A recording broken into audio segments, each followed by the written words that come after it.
As I said earlier, I think the opportunity today is that we all get to define what the smart city looks like, what this region in 2040 will look like.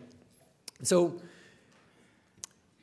I just want to note that the partnership committee, which brought together the municipalities and the First Nations of the region, basically looked at the vital signs report and said, you know, these themes in the vital signs report resonate really strongly and they feel most urgent to us. So these 5 themes: transportation, mobility, housing and affordability, economic resiliency and inclusion, human health and environmental health, your elected officials, at least the ones who are on these committees, have figured that these are the most important theme areas to look at as part of this process. It doesn't mean they're the only things that are important. So there's going to be an opportunity at the end of this to say, hey, you know, you really missed one big theme area. But for now, for the next 20 minutes, I hope you just bear with us, because we've invited someone to speak on each of these theme areas, a person with some expertise and work in that particular area. And also, during this time, we get to use our app again. Yeah, I know you're really excited about that. I am too. So there's the login. There's the code. I'm going to ask you, if you're using the app, write the code down on your card, because you're going to lose this screen as we go through the panelists, and a question might come to you as you're listening to a panelist, and that'll help you punch in your question. We're going to have 2 groups of panelists. First, we'll run through 3 panelists, and then we're going to stop and have some Q&A for them. Only about 10 minutes, 10 or 12 minutes, and then another 2 panelists, and then about 7 or 8 more minutes of questions. And the reason we're not spending a lot of time on questions for them is because we want to leave a bit of time for all of you to work together on some themes. So, kicking it off then, I'd like to introduce our first panelist, Todd Littman. Todd's the founder and executive director of the Victoria Transport Policy Institute, an independent research group developing innovative solutions to transport problems. His research is used worldwide, and I am very familiar with it myself because I actually used it and I continue to use his work, but a lot of it infuses my own book, Happy Cities. So, Todd, welcome.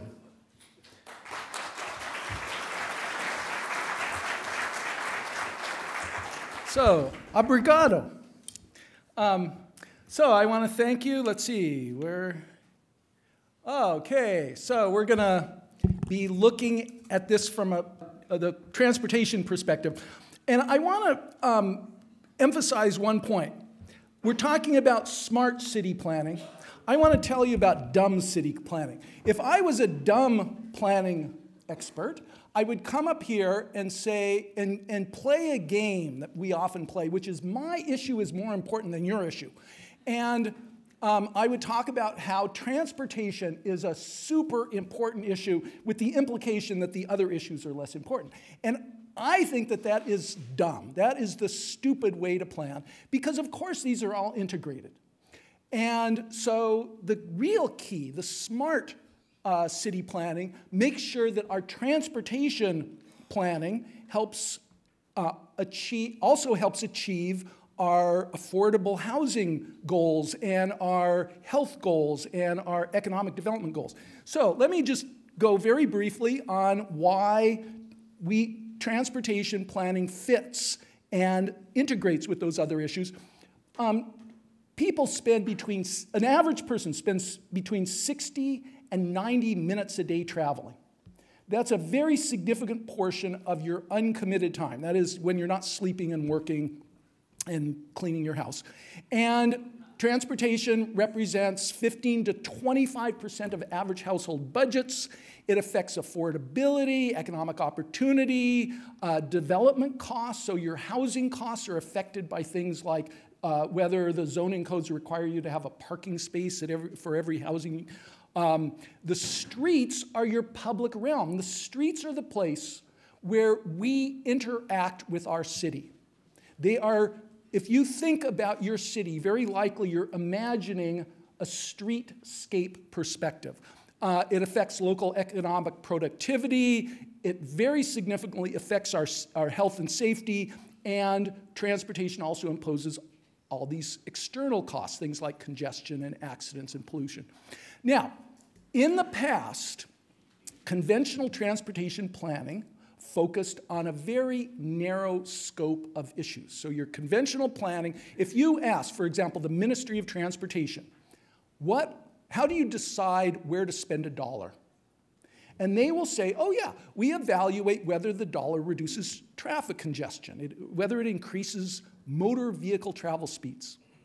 And they'll also, your local transportation planner is very concerned about maximizing parking supply. They want to make sure every building has plenty of parking. And they might be concerned about traffic accidents. Let me ask you this. How does the Ministry of Transportation incorporate affordability? That's right, it doesn't. Nowhere in the investment evaluation process is affordability. How about health and the amount of walking and cycling, the amount of physical activity people engage in? Where does the Ministry of Transportation consider that? It doesn't. How about basic mobility for non-drivers? For example, the ability for somebody who maybe lives in Duncan or Nanaimo, can't drive and has a medical appointment or wants to visit family in Victoria. How do they take into account the quality of mobility for non-drivers? They don't. Okay, so I got to move ahead. I think the key is thinking multimodal, that is recognizing that an efficient transportation system has to balance walking, bicycling, public transit, and automobile travel. And the current planning process does a very poor job of that. It's up to us to make sure that happens. Now, there is a lot of magical thinking going on these days about how all of our transportation problems are going to be solved by some new technology. And it's often self-driving cars, but it might be flying cars or hypertubes or all these new things that are coming up. And people think that they're going to solve our transportation problems. Will they? No. I mean, they will change our transportation problems. And there's a lot of discussion among the comprehensive, let's call them comprehensive planners, about the advantages and disadvantages. And we talk about the future could be heaven or it could be hell.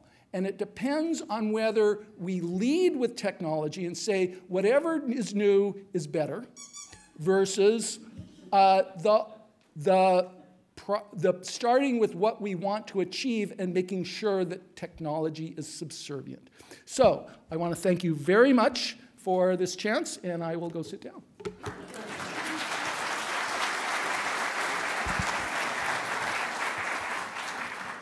Two things, Todd. I think it was a very gracious finish. I think we can all learn from that finish when your time feels like it's being cut short but isn't. So thank you. Second of all, I don't know if I mentioned before Todd started to speak, and I hope it's obvious given our experience thus far, if you're not using your phone, use your card to submit questions. And immediately after our third speaker, ushers are going to come up and down the aisles, and they're going to ask for those cards. So hand them over, and then we'll be drawing from those in our Q&A as well. Our second speaker is Veronica Belitsky. Veronica is co-founder and co-director of City Hive, a Vancouver-based social enterprise on a mission to transform the way that young people who are engaged in civic processes. I think something that is very much needed today. She's an engagement innovator, a community builder, and a sustainability strategist. She was named a top 25 under.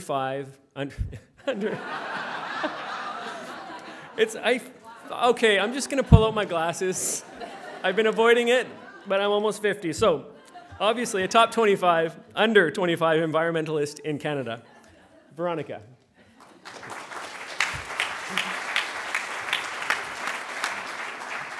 Thanks, Charles. Young, but not that young. Not under 5 anymore. To start off, fair warning, I'm not the housing expert in the province, I would say, but something at City Hive that we are experts in is civic participation and tapping into the expertise of citizens, and especially young people. And something that we've been waist deep in over the past year has been housing and affordability. So today I wanted to share with you one project that we ran that was with young people focusing on housing and affordability, share a little bit about what we found about where we're at, the vision of where young people want to be, and then some projects that we landed on. So what City Hive is we're on a mission to transform the way that young people are engaged in shaping their cities, so in city planning and urban sustainability issues. And so we act as a bridge between civic institutions, municipal governments, and young people to inspire young people to have more civic literacy, understand how their cities work, and at the same time help civic institutions engage young people and their citizens more meaningfully. And so when we launched about a year ago at City Hive, and when we were looking at our first project, we didn't have to look too far to figure out what we wanted to focus on, which was housing and affordability. And I think, especially in Vancouver, where we're based, it's absolutely a hot topic. And there's also this really dangerous narrative about young people being apathetic, about not showing up, about spending money on avocado toast instead of on housing. And there's also this narrative of young people as the victims of this crisis. And so we wanted to transform that conversation and have a conversation with and by young people that was also looking at creative solutions. And so we organized a think and do tank called the 30 Network, where we selected 30 people under 30 to work together and collaborate on housing solutions for Metro Vancouver with support from different housing experts across the region. And we knew that there was no silver bullet to the crisis, and we also knew that if we convened 30 housing policy experts, that would look the same as every other room that was working on the issue. And so we wanted to bring together people who are from all different sectors, engineers, people who worked in health, who are fashion designers, artists, to come together and create these creative solutions. And so we ran it over 4 different sessions. The first 2 sessions focused on the problem. Where are we at? What are the issues? And we brought in different experts from different organizations that have been working on this issue for decades. And they really painted a picture of where we're at now. And so we also had our 30 under 30 go out and interview their peers. So we wanted to bring a whole range of different perspectives into the room. So each of our 30 interviewed 5 other young people. And so through that process, we found a little bit more about the context of where we're at now.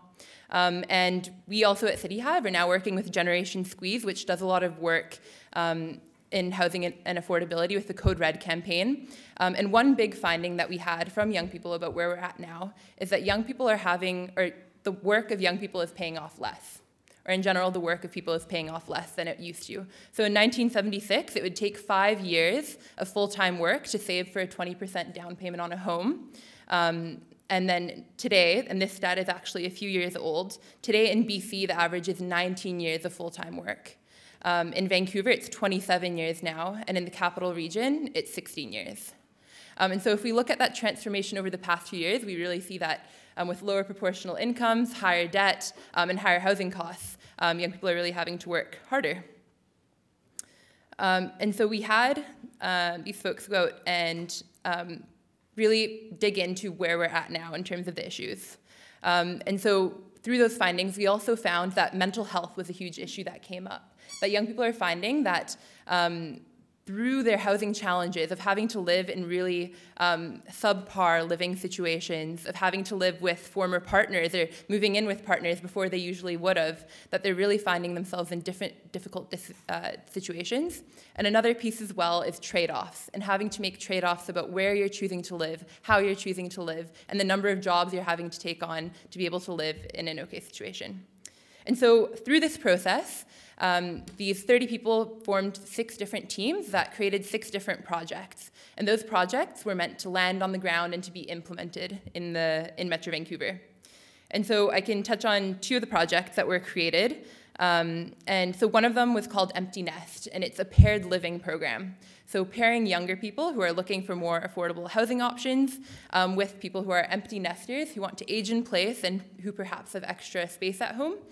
So tackling the twofold issue of housing inaffordability as well as social isolation, which is also a really huge issue. Another project that we had was called Housed Up, and that was created by a group of young people who realized that they were disadvantaged in the rental market, that when they were coming across other renters who'd been renting for a long time or who had more references, that they were coming behind. And so they were attending dozens of open houses and they weren't able to find a place to live. And so they proposed to create an online platform that would enable first-time renters and other disadvantaged renters to be able to build sort of a profile to create more trust between landlords and renters. And so I'm hearing that squeaky thing coming across. And so I think in sum, I think that through this example, what we really wanted to prove is that there's this opportunity for win-win-win solutions. So by modeling what good community engagement looks like, we're not only creating citizens who are more literate in terms of civic processes, but we're also creating solutions for cities that make cities smarter, happier, more sustainable. And so there's really that opportunity for that win-win-win. Thanks.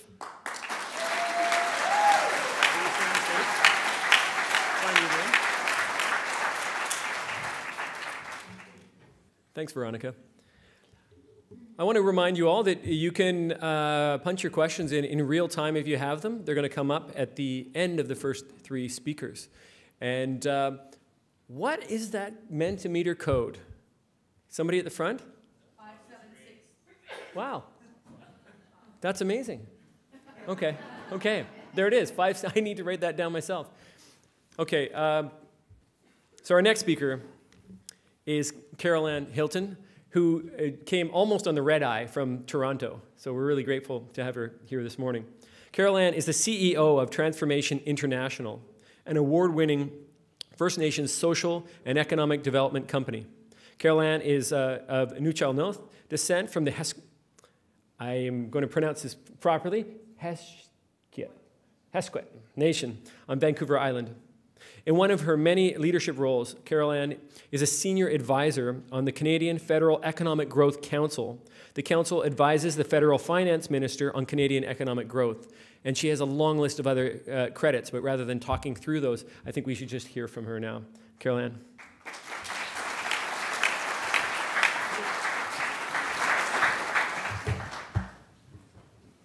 Good morning. Uklasish, Carol Ann Hilton, Heshkwiak Supsish. I'd like to acknowledge the Lekwungen people that we gather here today and acknowledge the long history that they've had in the development of the city and the establishment of a trade route, the establishment of a historical treaty that's allowed the further development of both this city and with the province and within this country that we call Canada. With a very immediate understanding and focus within my work on economic inclusion at a national level, I really come to this place of we're at a place in this country that's really focused on honesty. Honesty is the human response that the requirement is now. So I'm going to talk to you a little bit about my work in indigenomics. Indigenomics is essentially a new word. It's intended to serve as a tool to insert into local, regional, national, and global consciousness on the importance of the Indigenous relationship and that role in the modern economy. Indigenomics is about honoring that powerful thinking, Indigenous wisdom within local and national development. Indigenomics is the case of the missing economy.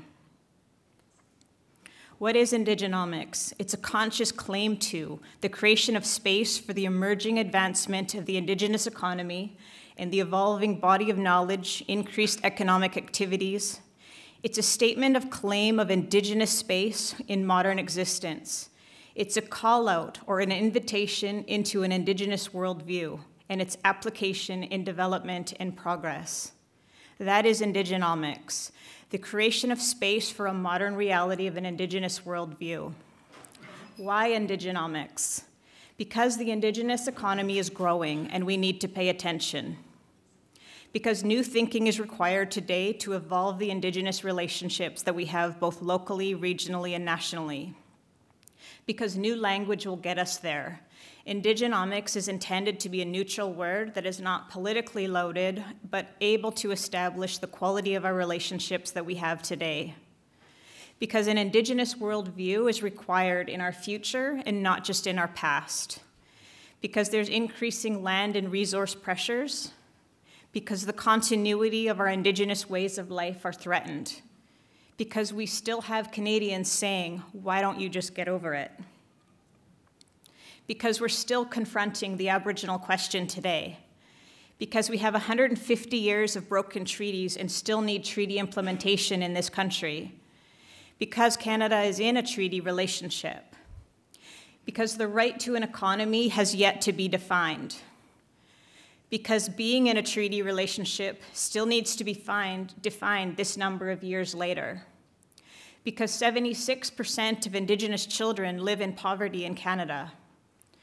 Because Indigenomics is about the strength of the Indigenous relationship that is at the heart of shaping our country. Indigenous visibility. That is at the heart of what we mean by inclusion. We all understand Victoria and the region has a rich history. How much of this history acknowledges the displacement of Indigenous people? That is the honesty that is required. That is the intersection that we're at, that when we answer that question and we look from there today, what is the quality of relationship that needs to be established today? This is a time of being on the right side or the wrong side of history. This is the time to get it right. This is the time of facilitating visibility through the strength of the Indigenous relationship. This is a time to shift from the legal to the economic, to understand that the strength of claim needs to shift to the strength of relationship. This is a time of facilitating economic partnership. It's time to cross the fabricated lines separating our economic progress. It's time to step onto the reservation and say, how can we do business together? What is preventing us from doing business together? This is about Indigenous space. Indigenous space has to be more than about a visual representation. It has to be about inclusivity, participation, equality, the invitation, recognition, and respect. Addressing the visual field. That honesty requires the visibility of what this region has been created from has to now include a visual representation of Indigenous space. Some examples of this, Toronto and establishing an Indigenous business district.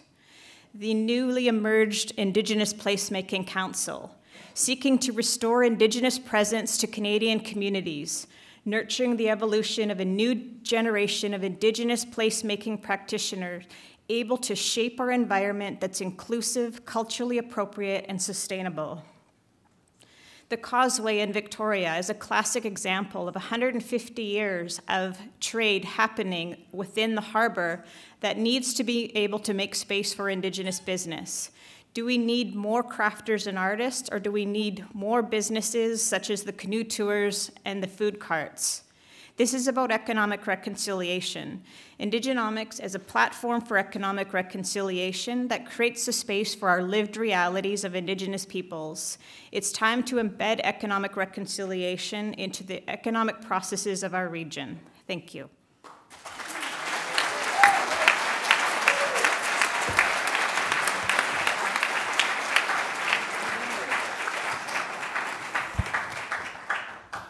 That instills me with such a sense of possibility that we have this opportunity to transform our nation and our communities.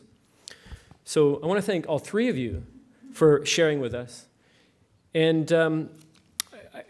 Caroline, I'm pleased that you rounded out the group because you came back so essentially to values. And this is our great challenge, is that how do we transform these values into action and ideas. So there are a bunch of questions filing down here behind me. I'm not looking at them. Bruce is, and Bruce's job, and it's not an easy one, we're not going to answer all the questions, is to look for commonality in the questions and to field the first couple of questions. And we're going to come to questions from card holders after that. So if you have questions to submit, card holders, can the ushers come up and down and collect them from you? Yeah, just pass them to the end of your aisle. Quadrio, would you like to join the panelists on stage? So I'm picking up here that possibly a question that has a common theme for everybody, and that I think touches on what everyone spoke about, is the connection between housing and transportation. A matter of where you live, how you get to and from where you're at, how do you come about affording where you're going to live, and how much do the two interconnect, the transportation and the housing part of it, and how your culture can connect to that or not connect to that. So I think all of you could probably address that in some way. So if we give everybody about a minute to just talk about the connection between housing and transportation. Quadrio, can we start with you? And just pick up any mic there. Sorry, can you repeat the question? The connection between housing and transportation. Housing and transportation. Yeah, there is a direct connection there, Okay. and it comes back to prosperity too in the bottom line, right? I think certainly there is a very strong connection between both. We see some cities developing their transportation network in such a way that it facilitates housing around this transportation network. And so I think transportation, it's a powerful method of planning for cities, so that if you develop a new line of transport, for example, in a specific area, this area could be a developing area for new housing.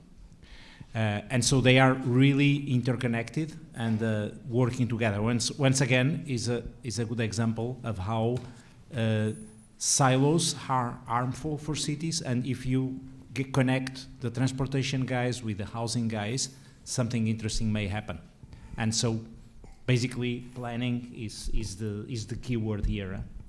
Okay, I would like to suggest we don't expect all of you to answer this one question, and if you don't, you'll be answering the next question. But Caroline, do you have a thought on these connections?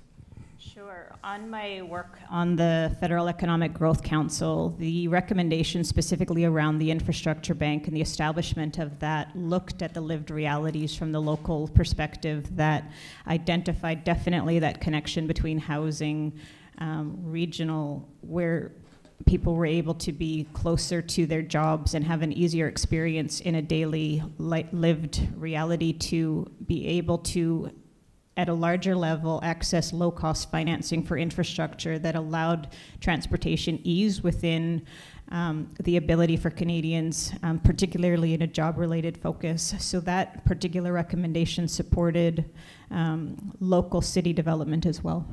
Thank you. I'm going to shift a little bit here. You can answer the same question, but I'm going to ask the final two speakers to consider the notion of experimentation when you answer this question. How can we take an experimental approach to solving challenges around housing affordability and transportation as they link up? Either of you want to tackle that first? Veronica? Sure, yeah.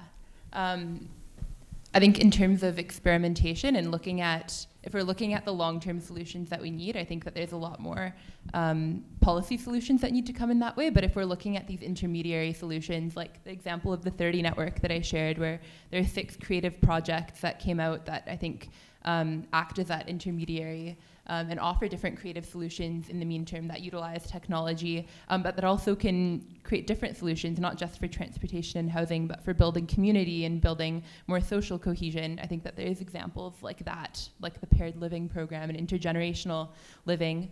But in terms of also housing and transportation, something that I think that we're seeing that I can speak to more in Metro Vancouver, and I'm sure to some level also relates to the capital region, is the fact that there's a great study put out by Metro Vancouver about a year ago that looked at housing costs across the region, and of course housing costs being less and less as you moved out from the urban core. But when you layer transportation costs onto that, and then you look at the overall cost of living, the fact that that was actually, it wasn't the case that it was cheaper to be living out in the suburbs. And so I think that also looks at the barriers of different people being able to live in different, the choice that they have in where they choose to settle and live. And also I think that raises the question of looking at sort of the right of choice of where to live as well.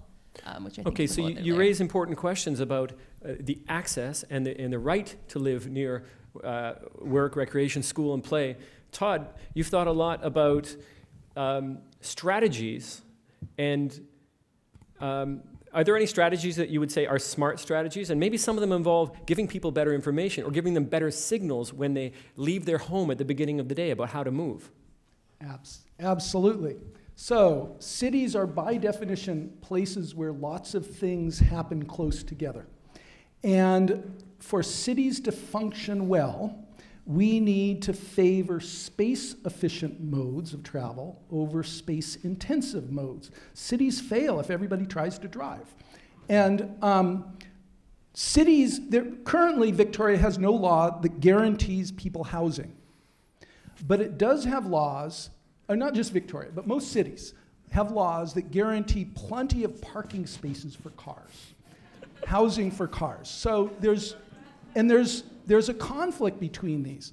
So I would argue that an efficient and equitable city needs to ensure that anybody, including people with low incomes and physical disabilities, can find appropriate housing in a walkable urban neighborhood, that is the sweet spot. And right now, a number of very specific zoning development policies and zoning codes make it very difficult to build the cheaper types of housings in the walkable urban neighborhoods. So I don't have time to go into the details, but if anybody's interested, I work with an organization called Cities for Everyone. URL is citiesforeveryone.org. Or come by, meet me afterwards and get one of my business cards, and I'll send you information on the extensive work that we're doing looking at ways to increase affordable housing and transportation options. Todd, thank you. We have a question from cards in the audience. So from cards, it's sort of in a general term. As you can tell from the questions here, the questions on the cards are about the same. People are either offering a solution, asking a question, or complaining. It's one of the three. It's just the way it is. It's a free country. You can do that. So the question I have for all of you, there's another theme that's coming up here quite often. How do you engage people in your solutions? How do you actually get people to step up and go, I exactly believe in what you're saying. How can I help you? What do I need to do to help propel the change that you're suggesting? Veronica, let's start with you. How do you engage people in your solutions? And in 1 minute. Or less. No, less than 1 minute, actually. Challenge is on. Well, I think at the core of that is looking at the expertise that citizens have to offer. And I think that comes in any sort of engagement process, whether it's planning or whether it's looking at transportation, housing, or at the intersection of all of them. It's recognizing that citizens have the expertise of their lived experience, of understanding their communities, of understanding their needs.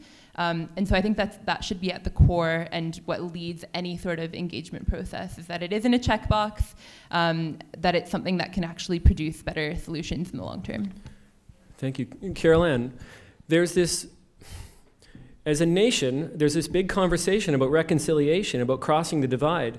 Yet I think many Canadians on both sides aren't sure how to do it, aren't sure how to cross the divide and go beyond an aspiration to real engagement and action.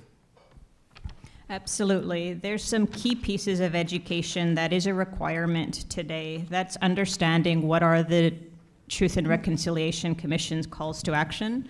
Another one is facilitating the understanding of the United Nations Declaration on the Rights of Indigenous Peoples. So engaging people around that conversation. What is it? Why is it important? How has it changed or shift the landscape of our regions and within what's happening nationally as well? Thank you. Okay, you've just given us two tools then. You're saying take a look at the Truth and Reconciliation calls to action, right?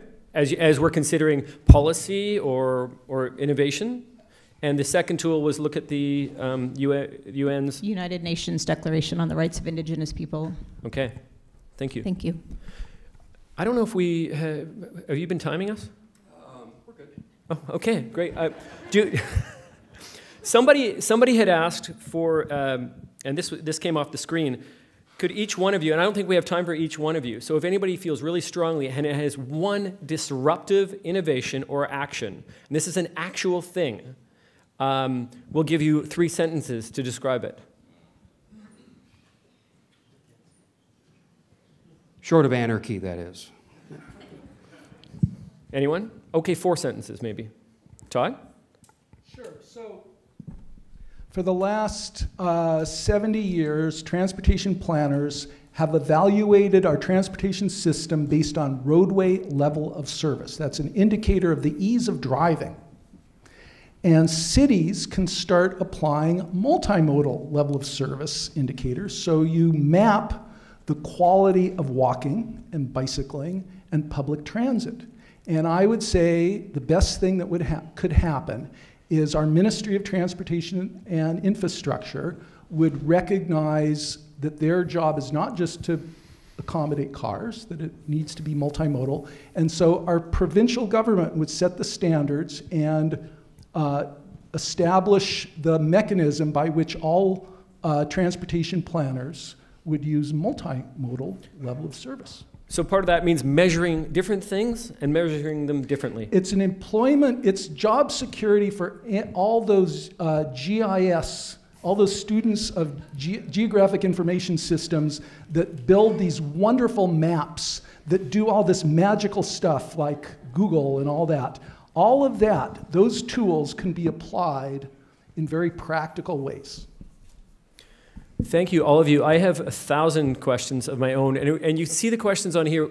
So these questions won't disappear. I'm told they will reappear on the website, in possibly in an agglomerated form, congealed around various themes. I feel like I'm talking about milk products here. Anyway, and with some answers to those questions on the website. So don't worry, we'll get to them. But also, please be reviewing these questions yourselves, because this is going to tell you what other people in the room are thinking. Because at the end of the day today, we'll be talking about the Smart Cities Challenge, and some of you in the room will be coming up with ideas. So you might want to know what's important to everybody else. And the stuff on the board and the lobby will collate into this too. That stuff will all come together. Right. Yeah. So we'd like to make some space for 2 more speakers today. Yeah, we could clap for we're going to clap again for them. Thank you, all of you. This doesn't mean you can leave the stage, though, unless you need to go to the bathroom or take a call from your mom. Okay, so to talk about human health today, Shannon Clark is a community facilitator with BC Healthy Communities Society, where she nurtures healthy, equitable, and sustainable communities. She's worked with local and provincial governments, health authorities, educational institutions, community funders, local businesses, and community organizations. So she's crossing all these divides constantly. She also sits on the board of directors for the Public Health Association of BC. Shannon will be talking about human health. Welcome, Shannon.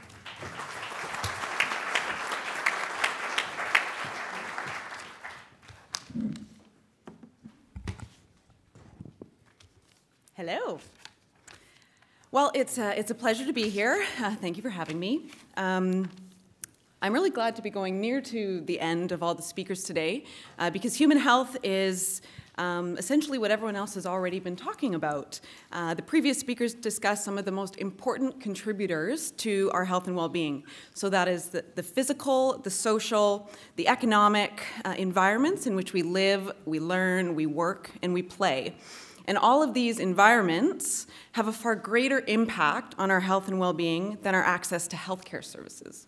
In fact, I'm not going to talk about healthcare at all. Sorry.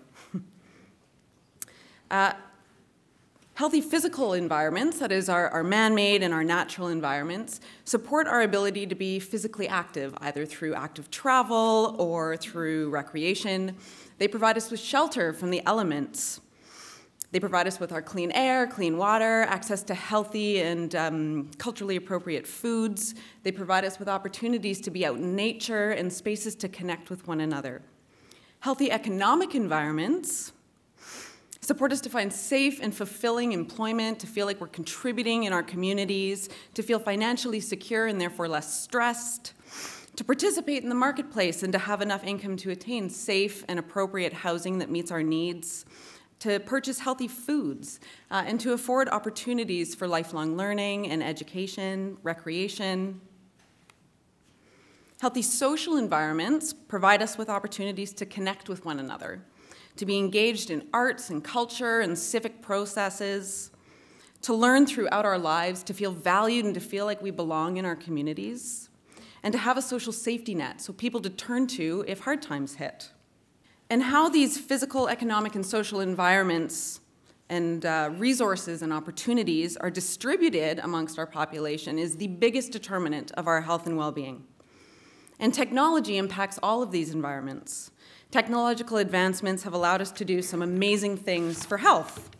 Things like water treatment, sewage treatment, dare I say, in this region. Making soap, fortifying foods with important vitamins, vaccinations, mobility aids, bicycles, public transit, electric vehicles. But there's also been a lot of unintended consequences to human health that we might not have thought about. The personal automobile has made it easy for us to get around, to travel longer distances more quickly, but it's also led to air pollution, traffic-related injuries and fatalities, and a lot of time spent sitting. Smartphones and other personal devices have allowed us to stay connected 24 hours a day, reminding us of all of our appointments and helping us to navigate our communities. But they've also caused distracted driving accidents, pedestrian accidents, because people are busy looking at their phones. And they've made it easy for us to be disengaged and avoid those in-person interactions that are so essential to human health.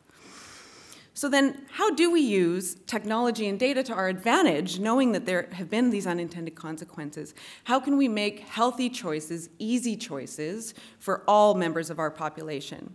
We know that there are benefits and comforts of technology, but how do we enjoy those without excluding people and without doing harm to the next generation? When we think about new policies, new programs, new initiatives, we need to think about who's going to benefit over the long term, but also who's not going to benefit.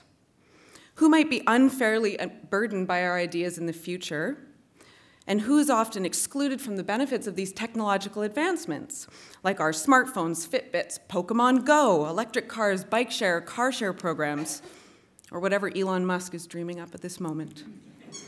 He's not here, right? Okay. Do you need to have a credit card to enjoy these things? Do you need to have enough money to sign up for these programs or purchase these products?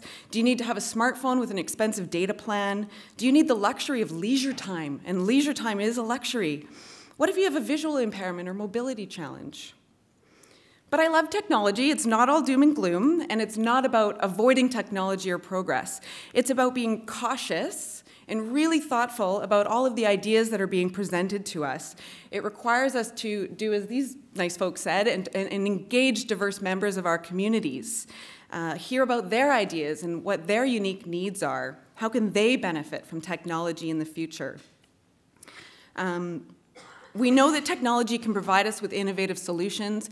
Data can help us to identify where diversity is in our communities and how we can better reach those people. Think about things like telecommute centers, affordable electric vehicles, free bike share programs, and good urban planning. Technology that can benefit all people, regardless of income, ability, or background. Thank you.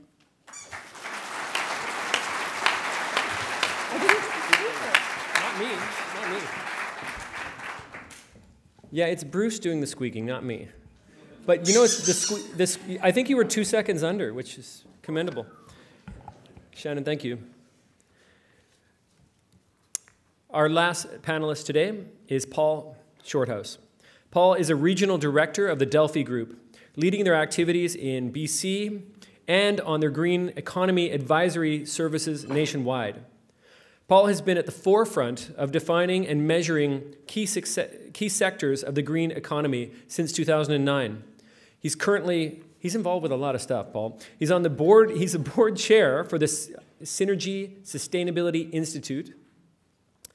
He's a founding executive member of the BC Home Performance Stakeholder Council. He's a member of the Program Advisory Committee for BCIT's School of Business, as well as UBC's Masters in Energy Leadership Program, and actually goes on and on and on. He is very connected. He's advising everybody, and we look forward to hearing from him.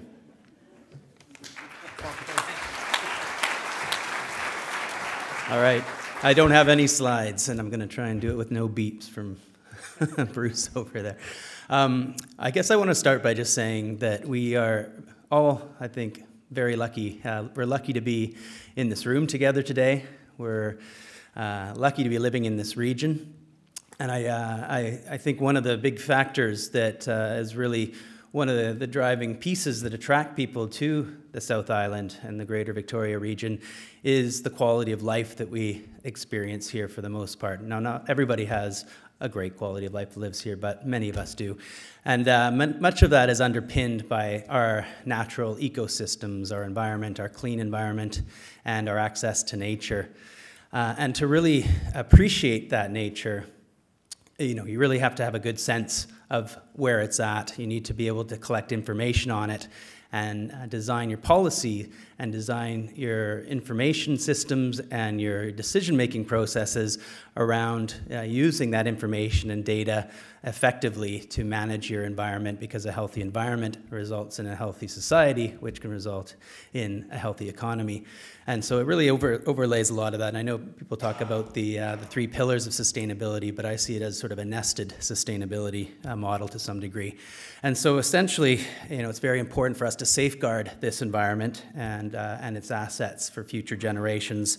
And we need to think through ways to collect that information and that data in ways that can inform that policy and decision making. We actually have some great assets and infrastructure already in place to do some of that. We have, for example, when you look at climate change and modeling, some of probably the best pieces of information that we could be leveraging right here across the South Island, and that's through UVIC's Ocean Networks Canada, which has over 5,000 ocean sensors. It's a very unique asset and unique in the world actually for both earthquake preparedness, but looking at sea level rise, extreme weather change, climate change issues, and we can be using some of that data and open data to make more applications and things to help inform our policy making in that space. Food and land use, for example. There's technologies, a company out of Vancouver, BC called Semios that uses infrared sensors and can actually create big data analytics to analyze the health of food and crops and plants while they're growing in the field and actually improve the yields of those. And so we could be using those types of applications to improve the local food systems in our environment here. And our ecosystem health, so GIS tools, for example, for monitoring ecosystem and green spaces and protecting our parks and modeling that and using that more effectively to do our planning, as well as our ecosystem animals and wildlife, so orcas, dolphins, deer populations, for example. How could we be using some of these modern technologies to better manage some of those wildlife assets that we have in the region here as well, and making sure we're ensuring the health of our region. And then finally, I guess technology can also be used to improve the environmental impact of our operations, our municipal operations, our business operations, whether it's in buildings, in fleets, in water use, in waste, and there's all range of technology applications there to do a better job of managing that. So whether it's smart street lighting and trying to manage the times of day use, or the times that lights come on and off and manage them for actual occupant use, whether it's GPS tracking for fleets to better manage fuel efficiency and cut down on costs, whether it's putting out sensors in our waste bins around the city so that we're not having to collect waste when the bins are empty and sending people around the city driving trucks to collect that waste when they don't need it, but letting us know when it's time to actually go and make sure that the systems are working as efficiently as possible. And lastly, water usage. We are a very high consumer compared to other Canadian cities when it comes to water use per capita. And so looking at ways to conserve water and leverage sort of the opportunities with technology and infrastructure that we have in place. So how do we look at what we have, take stock of that, and open it up and make it more useful for entrepreneurs and others to actually leverage that and take advantage of the data that's available to improve the health of our environment for not just now, but as we say, into the future. So thanks very much. I'll leave it at that.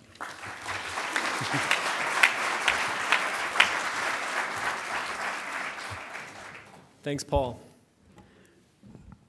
So we see some questions coming up here. I'm going to try and do this in real time.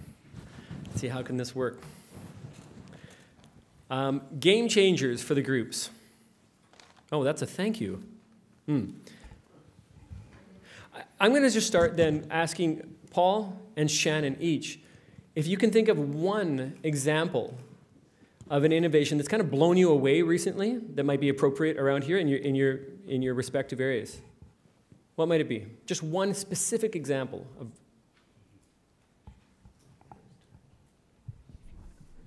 Sure, I'll jump in. One thing I didn't mention, I think, is a technology around telecommuting and the way that we're seeing people able to work closer to home or from home.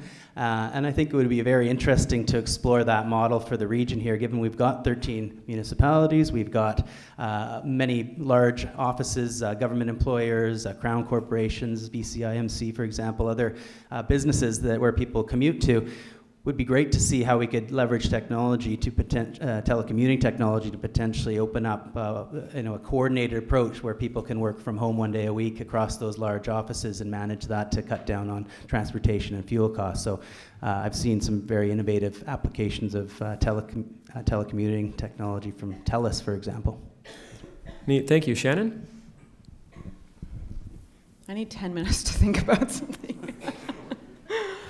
Oh, I think we need to keep it simple and get back to some of the most basic, I guess, forms of technology, things like the bike lane.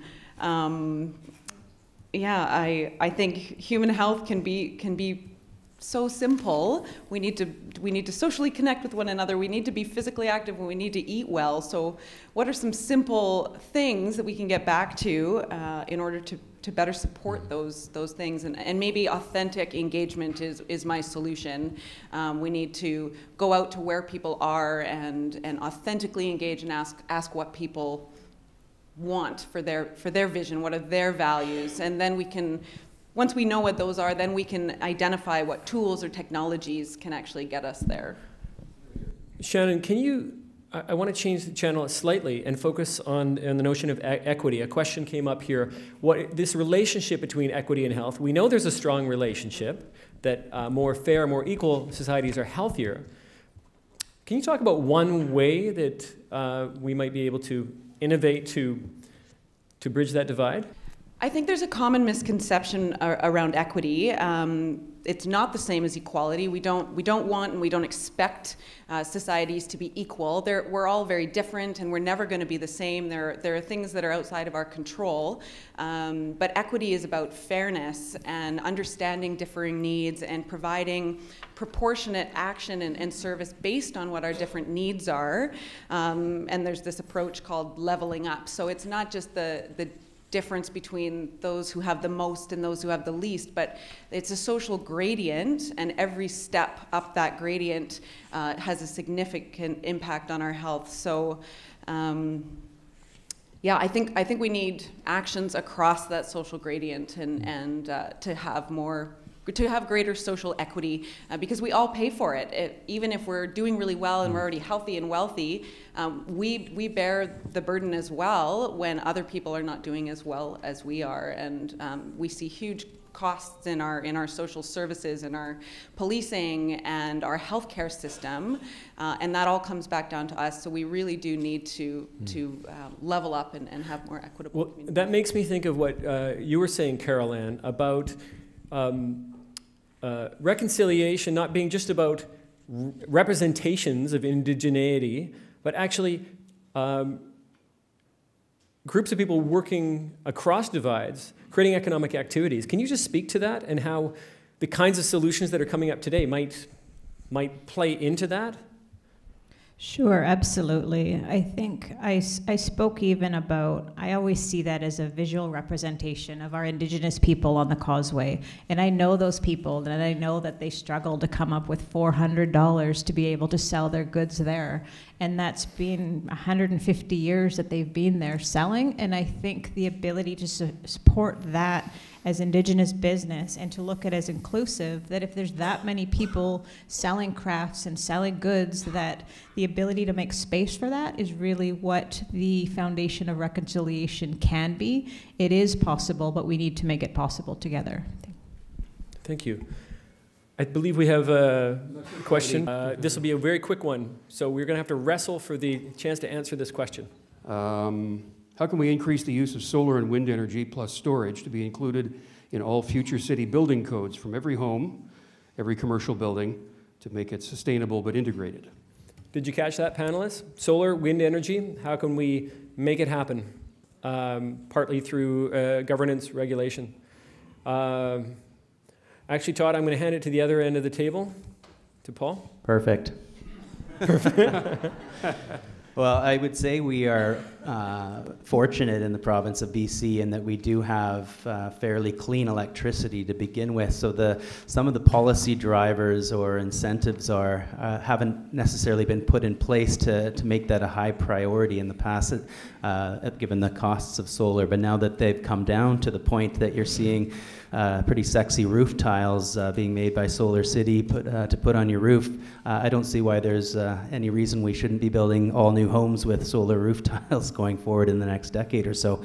Certainly the City of Victoria has already embraced sort of 100% renewable energy goal by 2050, but really the area that probably needs the biggest focus is in the transportation fuels and the building efficiency in terms of heating our homes and our buildings.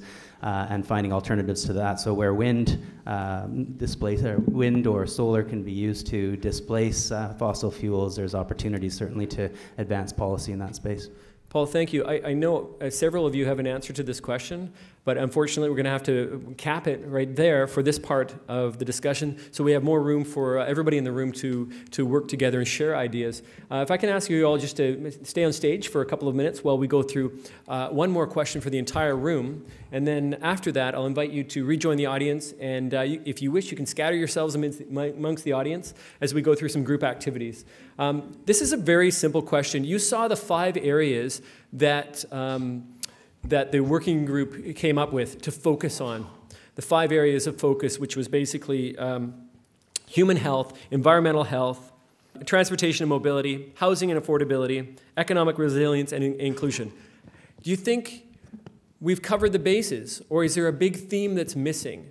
And if you think there's a big theme that's missing, now is the time to let the initiative know.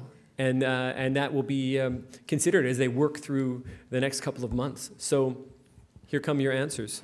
Again, if you're working off your cards, please just put it on one of your cards, and we'll note that. I'll acknowledge a couple of things that did come up in the previous cards. One was climate change. The other is the A word, amalgamation, also came up, which we're not really sure if that applies to this. It's more a political thing, and I know the will has to come from the voters, but it's more a political decision that really applies possibly outside this model. Okay, Bruce, we're also seeing art and culture noted a couple of times. Any other cards? General inequity. Yeah, thank you for moving the screen. There are some specific things, but we're thinking of general themes here. So again, climate change has come up. Climate change action, civic responsibility, arts and culture again, regional governance. So I'm not going to do an analysis on this right now because I want to move things back to you and the work we can do together here. So rest assured, in the next 20 seconds, if you enter something here, we're going to be keeping that information, and the project will be including it online. Bruce? Livability based on noise. Livability. Noise is a problem. That came from cards. Yeah. Okay. Last chance, if you have a card, if you want to shout out to the room a theme that might be missing. Okay. Thank you. Oh, we have a hand. Oh, it's a card. I'll get that. To all the discussions, there seemed to be an underlying issue, and that is of funding. We have issues of healthcare, city streets, pollution, parking, i.e. it all involves cars, and yet none of the car manufacturers or car dealers offer any funding whatsoever to either, I know, to municipal governments anyway, and yet they are charged with making sure that the street's okay, that we have hospitals to deal with the accidents, and that we have parking. So I put that out there. Terrific. I didn't write it down, the other notes from it. Okay. So this general theme would be cars and I suppose the fairness around the economic system that is driving car sales and perhaps not covering external costs in cities. Yeah, good point. So now I'm going to invite panelists. Actually, maybe now's a nice time to thank the panelists for joining us today. Appreciate it.